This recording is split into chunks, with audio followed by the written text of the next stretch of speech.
Hi there, everyone. Scott and Lars back for another review and analysis of the Apothecary Diaries, episode 28, brought to you by Camille's Harem. Not just a podcast for novice writers by novice writers, but also a YouTube channel by novice writers for novice writers. Because writing is an adventure, it's more fun with friends. And we're here to talk about some wild friends and crazy happenings within the Apothecary Diaries. I mean, I know this isn't the most exciting episode, but if you know, and the foreshadowing they're setting up, even just for the next episode, is fantastic. Yeah, this is an episode that really has a lot going on, but felt like it flowed really, really well. It had a good combination of like tense suspense and then playful suspense, given the two main storylines that are operating in this episode, as it then sprinkles us with all of these little details that we'll want to keep an eye out for. So that said, let's then dive into the events of this episode. So we open up with Lady Gyokyo showing off this big mirror that the envoys have brought. Say the caravan proper has passed on through, but now the big gifts are being brought on in for the emperor and his closest people. And one of the big things that they brought is just these gorgeous mirrors that are to be gifted to the concubines. It's something pretty impressive. And Mao Mao is like, how did they make this? I don't even know how they made it, because it's like, is it glass? Well, yeah, it's glass. And it's just such a gorgeous reflection. The frame is excellent. And she's like, if it's made of glass, this would be really fragile. They must have put a lot of money and effort into transporting this, whether by land or by sea. So this is obviously then a big step in trying to normalize and level up the trade connections and political connections between the East and the West. And so these mirrors represent a lot, and as we're going to talk about later, there's probably a lot more happening thematically with these mirrors than necessarily monetarily in the immediate span of the story. Now, as they're all enjoying these mirrors, Gaoshin comes and wants to speak with Mao Mao and presents to her a conundrum that they're right now going through. You see, there are two girls who are just so beloved by their father that he's kept them locked away. So that way nothing bad ever happens to them. Like this won't backfire on him in any kind of way. The lady in waiting who was taking care of them was fired for taking them outside. So now they are truly locked away, watched day and night by men who are positioned to look in through their windows. And yet one of the girls seems to have all the symptoms of being pregnant, and they have no idea how on earth this has happened. So Mao Mao believes that there's a little bit more to the story, which Gaoshin is not willing to cough up. But as she asks questions, as she gets some more details, she believes that even though there's a possibility that a young woman's body might be able to trick her into thinking that she's pregnant when really she isn't, especially if it's a mind over matter kind of a situation, the far more likely scenario is that these girls are using their very own mirror to create a mirror image of one girl at the window while presenting the image of the sister over at the other window, allowing the other sister, the free sister, to scamper on off to whoever is boinking her, and that she is actually pregnant. What this all means, where this is going to go, we have no idea. And that's because Mao Mao doesn't ask for any more, Gaoshin doesn't tell her anymore, but he does give her a bear's gallbladder and lets her know that Jinshi is looking for the bezoar from an ox, but for whatever reason, bezoars are not to be found anywhere within the city and in the surrounding areas. However, a lot of really big and important medicines are now being sent his way, and he felt that she would specifically enjoy this. And of course, Mao's like, oh, yes, oh, it's told to have amazing powers over the bowels. You do your thing, Mao Mao. And we find out the reason why Jinshi could not be there in person to deliver this particular conundrum or the bear's gallbladder is because he's dealing with the envoys who are demanding that they get to see a moon fairy, a beautiful woman, just like their grandfather got to see way back in the day when some of the earliest caravans came to the palace right as it was getting built up. And they want to see a dancing moon fairy for themselves. Plenty of beautiful girls have been brought before them, but these two women refuse to accept any of these women as one of those beautiful moon fairies. And so Mao Mao actually happens to know who the original moon fairy was. And it is the madam of the Vidigerous house, of the brothel over in the red light district. The old Cratchit, the old money-grubbing granny. She was once very tall, very beautiful, very tenacious, as we come to learn, and danced for the envoys from the west. And they were so captivated by her beauty, even though, as we come to find out, she danced on the crumbling ruins of some old building that just was once there. We don't really know the story of why there were all these ruins. We just know that the capital was built atop some ancient ruins. But the palace wasn't a really grand venue at that point, so they went out to these ruins, cleared away as many bugs as possible, and yet some of the other girls, to shame her, rubbed the corpses of larvae and other bugs into her dress to make it look awful, and yet she still performed a beautiful dance, looked absolutely gorgeous in the moonlight, by the light of the fires, and absolutely captivated the envoys from the west, that one of them had a particular painting made of her and then sent back to her, which she has kept now for 50 years. This is presented to Jinshi, and Jinshi's like, how on earth are we ever going to capture the beauty of someone like that? On top of that, we need a very tall woman. And tall women are in short supply around here, at least ones that look like that. To which Mao Mao's like, well, we happen to have someone who is really tall and beautiful. And the episode ends with a very heavy hint that we are going to get Jinshi cross-dressing in the next episode. Like I said, a lot of foreshadowing for what's going to happen in the next episode. There's so much to take apart in this episode because there's a lot of thematic stuff going on. There's a lot of like mystery and intrigue that like we're not aware of. There's a lot of like political power plays happening. Because one of the main things I noticed was that with the two ladies of the envoy, the cousins, have showed up. They're both very tall. They're both very beautiful. They're almost exactly along the lines of what the emperor finds attractive in a woman. And so it's not just, oh, we're sending you all these mirrors to like kind of butter you out for a good trade deal. We're sending two of our princesses, basically, hoping that you'll like them and possibly marry them. So we get like there's more of an alliance happening in that sense. But like because of how important this trade deal is to the emperor and everybody in that country as well, they're having to be very careful about how they handle things. Thus the whole deal with the moon fairy, and now they really want to see this moon fairy. So it's really important that like we're looking at all this information to see like the broader context of like the political motivations going on, but also see what's going on. Why did we get all these mirrors? And the mirrors, one of those thematic elements that like is a big part of this episode. Yeah, and I want to quickly talk a little bit about the symbolism of mirrors, because mirrors, they represent actually a whole lot of different things depending on the culture and the context. Mirrors can represent purity. Mirrors represent truth. Mirrors can also represent another world or a false doppelganger of the person who is looking into them. Mirrors can be a connection between the present and the past, or between the present and the future. Mirrors can symbolize all different kinds of things. And so in this episode, it feels like there is a lot of thematic stuff happening with mirrors. We have the palace built atop the ruins of some ancient civilization. So well so that unless you go into the right part of the rear palace, you will never see any of those ruins. It's been entirely covered up, and yet the past is still there.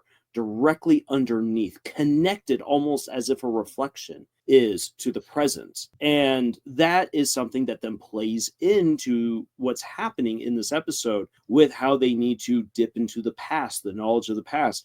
Why are these envoys looking for this moon fairy? How can they try to mimic that? And so past and present are meeting in so many different ways right here in the rear palace. And another thing that I think that we can take away from like the mirror reflection is how we see a lot of characters being mirrored in some kind of way. Jinshi the dude versus now Jinshi the woman in the next episode.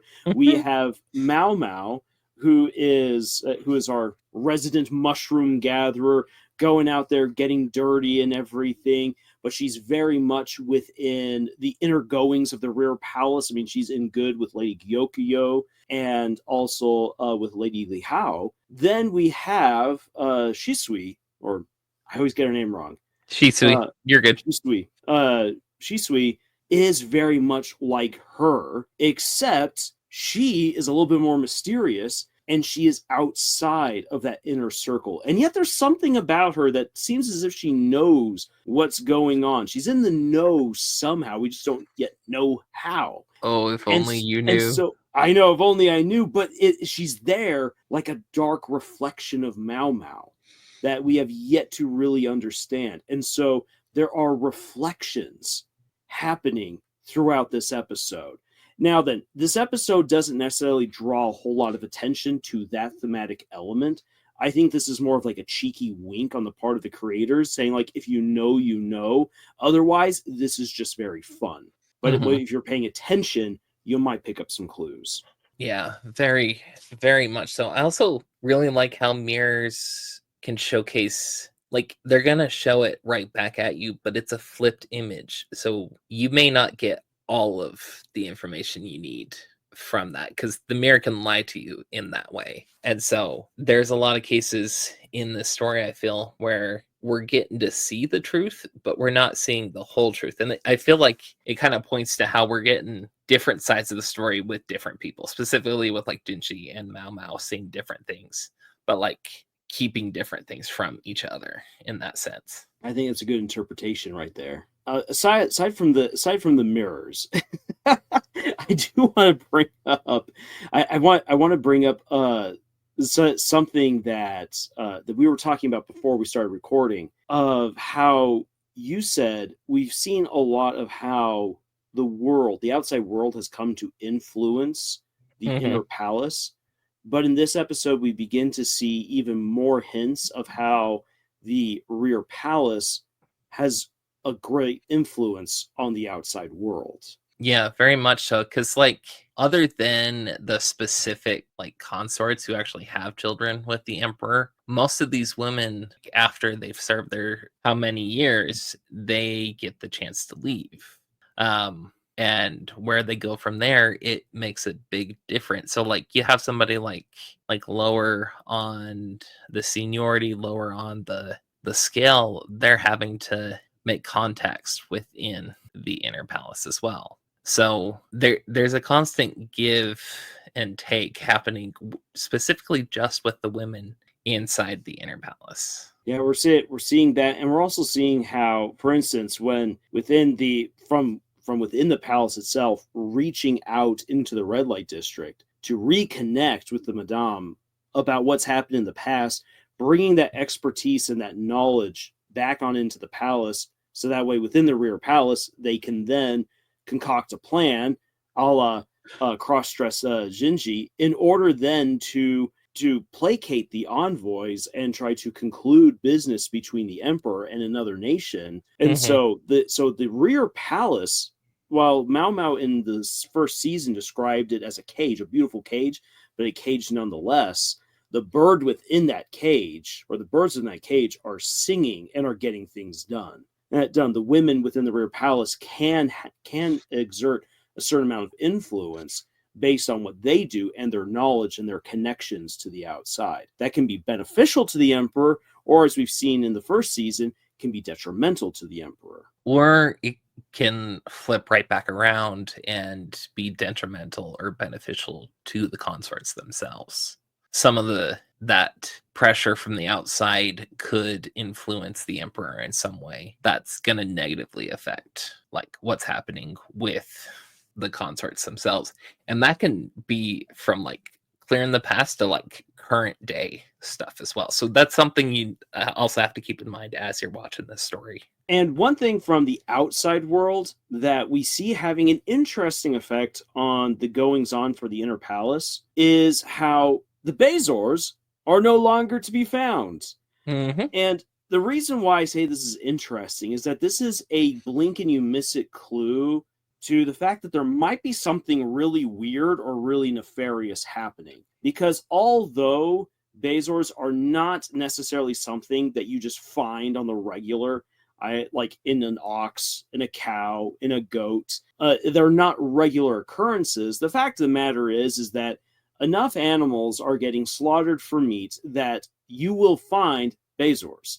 And there will be butchers to witches to apothecaries to wizards to scientists all over the kingdom who will have a selection of these over time.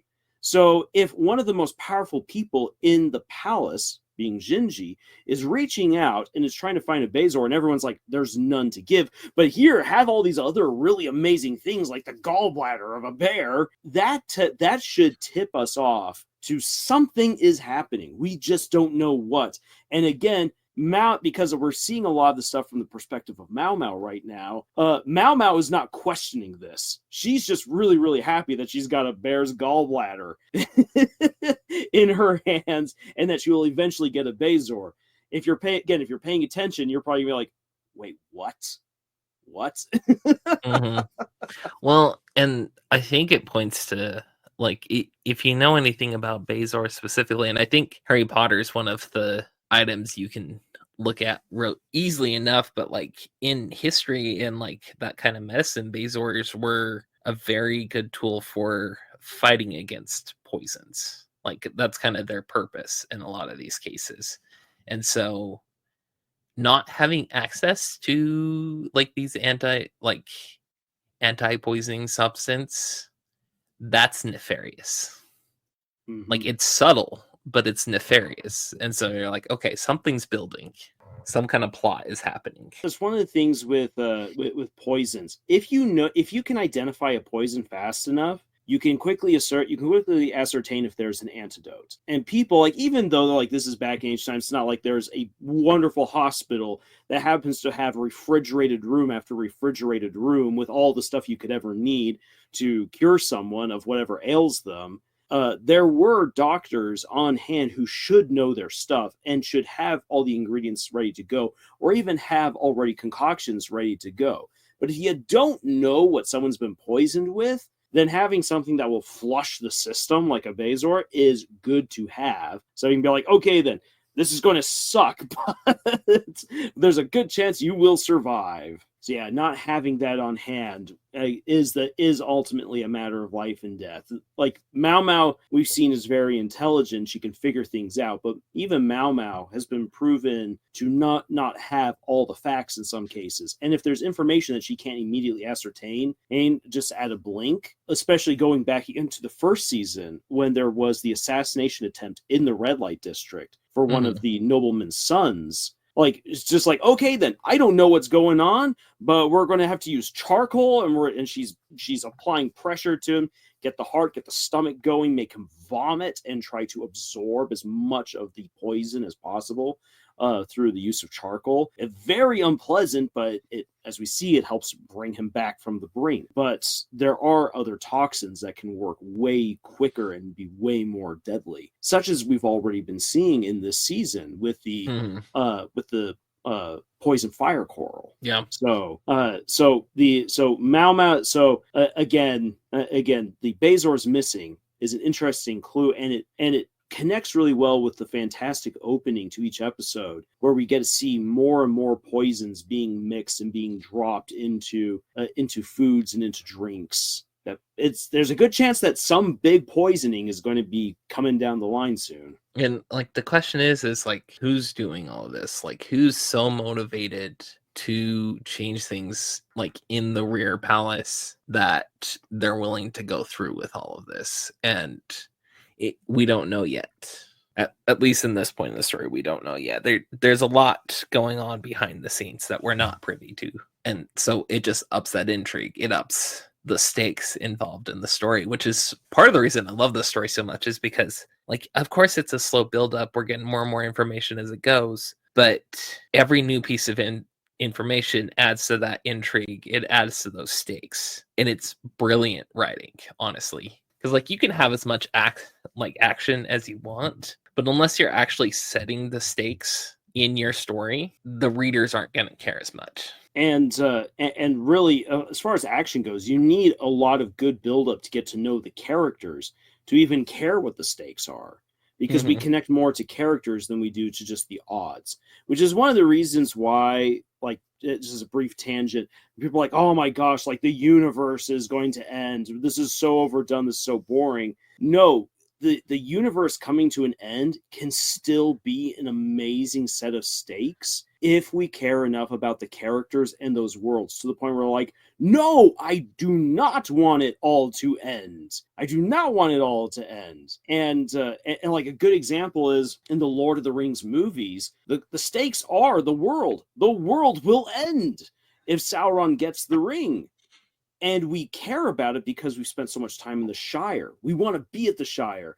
We've been to Rivendell, and Rivendell's so beautiful and so peaceful in the movie. This is where Aragorn and Arwen, we've gotten to see them in love. So we care about this place. And then Rohan is just so dang cool with Theoden and Eomer. And then the Ents, we love the Ents. And while Gondor seems like a big mess and Denethor just does horrible things to tomatoes,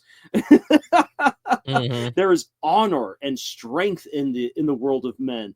We love Boromir, we love Faramir, and so we care about these people. And even though, like, you never really again get to see beyond the first movie what the world could be like if Sauron gets the ring, we know what the stakes are, but we care because we know what will happen to these amazing people that we love should he get the ring. It's the same thing in a way for Mau Mau and for the women of the rear palace and for Jinshi and for Gaoshin. While we don't fully understand the greater stakes yet for the rear palace, we know what could happen to them, and we've come to get to know these characters so well within 28 episodes that if Mau Mau's life were to again be in serious danger, like when she went to try to save Jinshi from assassination, I was at the edge of my seat for that episode. And whenever that happens again next for Mau Mau, I know I'm going to be tense the entire way through because I care so much about her.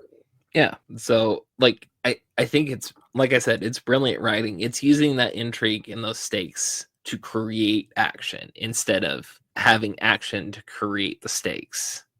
And honestly, I'd rather have a story where the stakes, the intrigue is creating the action, the actual plot of the story, because it's actually tied to the characters and why we care about it.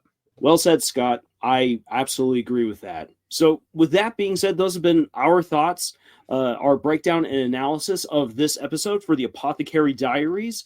We'd love to hear your thoughts on this episode in the comments. And remember, even though I did not say at the beginning of this video, we're still looking for the correct number of frogs that were throughout this review, throughout this video. All the frogs that you see count. So make sure to be the first person to comment with the correct number of frogs that were hidden throughout this video. Put it into the comments. The first person to get the correct number of frogs will get their own illustrated frog from Camille herself. We still have quite a few, and we are so excited to share them with you all. And if you'd further like to support what we do here at Camille's Harem, if you haven't already subscribed, we would love it if you did so. And you could support us even more by checking out the books that we've published. Links for all of them are in the description below. But otherwise, thank you so much for joining us on this incredible adventure that we call writing. And until the next time, y'all, make sure that you get a second opinion before you eat that bear's gallbladder. And choose. Okini. 初めて見た。